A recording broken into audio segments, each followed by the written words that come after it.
Okay, this video will pick up where the first one left off. On your screen, you see what we just journalized regarding a transaction that shows a cash return to a customer. And we use the cash payments journal. And I've added just one little part to this, and that's the posting. And we'll follow this through in just a moment.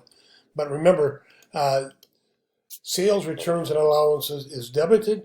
This is a contra account, and that would be debited by the amount of the sale. The sale originally was $42, and so we debit sales returns and allowances, and we'll see how that affects the ledger in just a moment. We also had to charge the customer sales tax, so he or she paid us not only the $42, but also the $2.42 sales tax. So that would have been credited originally, and now to negate that, to cancel that out, we need to debit sales tax payable. And we use, for both of those, the general debit column. We don't have a special column for those accounts in this journal. So general debit for both of those. And cash was credited by $44.42 because that's the amount of money, excuse me, that we return to the customer. So when we post it, we first of all go to this line, sales returns and allowances, and we will post it to account number 4130. And let's find that in the general ledger. It's on the right side of your screen, account 4130, and you can see the date reference from Cash Payments Journal, page 4, and a debit of $42. Eventually, this account will be shown on the income statement as a contra account right below the sales. So sales would be shown as a revenue account on the income statement. And if this is all we had for the entire month, we would have sales indicating $292. So it's important to show the total amount of sales that we made.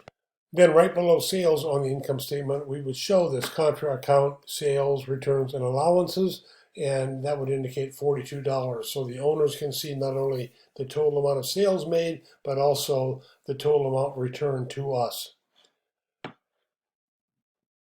Back in the cash payments then, sales tax payable would be debited. As we'll see, that would be account 2150 by $2.42.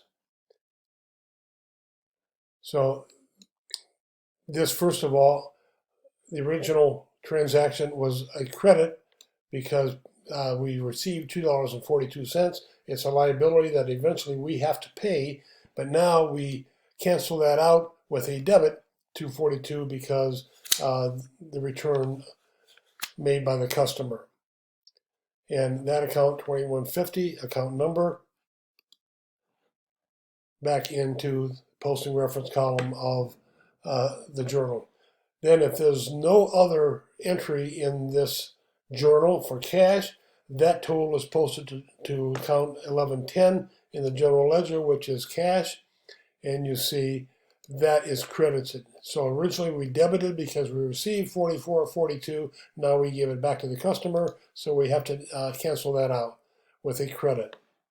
And then, as we've done before, that account number is back into the cash payments journal at the bottom of that column. So that's how it's posted. Now we will look at another type of sales return, and this involves a situation where a customer charges something and returns it to us before he or she, or they in this case, before they pay for it. In this case, on April 1, St. Michael's High School bought something for us in the amount of $250. And we credited sales, and we also had to charge them sales tax. So 5.75% times 250 gives a sales tax of $14.38. So that's credited to sales tax payable. And those two numbers add up to the debit. And the customer, St. Michael's High School, owes us a total of $264.38. So now we will assume it's a couple days later, April 4th, and that customer has returned the merchandise to us. Remember, the high school, St. Michael's High School, has not paid us yet, but we have to record this return of merchandise.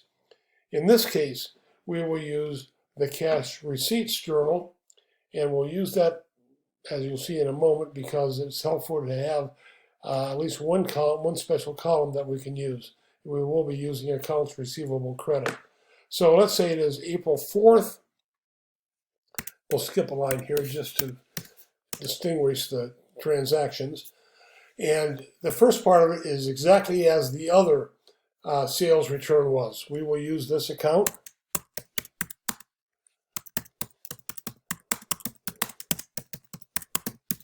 Sales returns and allowances. And we will use sales tax payable again, just as we did before. And we will again need a source document. When this happens, we don't give cash back to the customer, but we do need to have some kind of a paper trail here. So we use something called a credit memorandum. And it's, again, similar to a receipt, piece of paper that has two copies. Customer gets one, we keep one. So the credit memorandum is abbreviated CM, and we use the date. That's our source document. And we will debit sales returns and allowances by the amount of the sale. The sale was $250, and we will debit sales tax payable again by the amount of the sales tax. And as we said, when the sale was $250, we had to add the sales tax of $14.38. So we will debit $14.38, and that's similar, as I said, to the previous transaction that we journalized. However, this is a bit different. We don't involve cash. We're not giving any money back. But we do need to involve a credit to the customer's account. This customer is St. Michael's High School, and we need their name on the next line. So this takes 3 lines, this entry. And now we will use the accounts receivable. We will credit their account, and we will credit our accounts receivable account. And the amount that we use is the total, $264.38. So let's put an explanation here.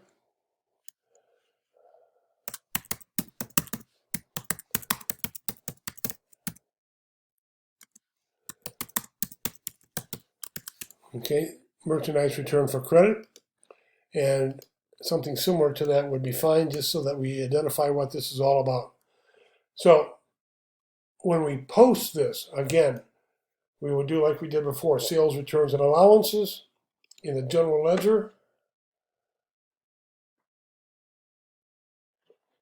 And this happened to be 4/4/20. And let's find the page number, CR5. Cash receipts journal, page 5. And in this case, the debit is $250. So we have 2 returns, one for cash, one for credit. Sales returns and allowances are used for both. And then the $41.30 back into the journal. Sales tax payable, $14.38, similar to what we did before. This is the 4th of April. And again, came from Cash Receipts Journal, page 5. And this was $14.38. So you can see that both of these sales, one was for cash, one was on account, have now been canceled out with 2 debits. And we have a balance identical to what we started with. So $21.50 is the account number.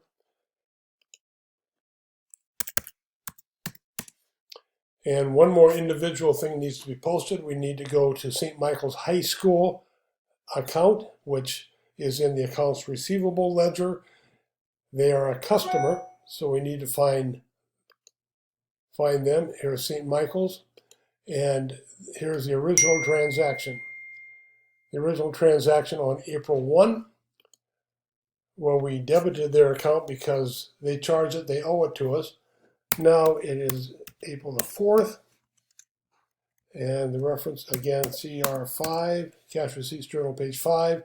And if you look back into our entry, accounts receivable is credited by that amount, and so the customer's account is also credited by that amount. So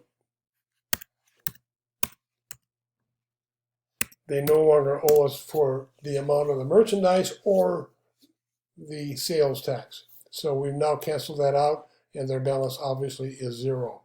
So 1130.4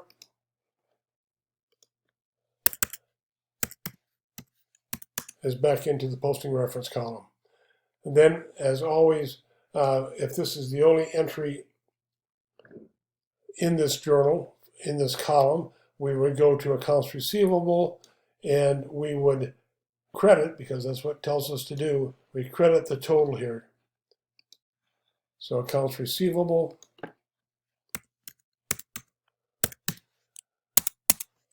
cash receipts, page 5, and as was indicated in the journal, we credit $264.38. So again, we don't expect to collect that money, so we've canceled that sale out because of the return. And then 1130 would be at the bottom of the column. So that's an example of how we handle a return involving a credit. So they're very similar. The one we looked at in video 1 was one line less because we credited cash. It was a cash transaction. We gave money back to the customer. We didn't care what the customer's name was because it was a cash transaction. But in this one today, we do need the customer's name because we have to credit his or her, in this case, their account. So at this point, we need to ask you to go back to your journal page. There are a few questions to answer at this point.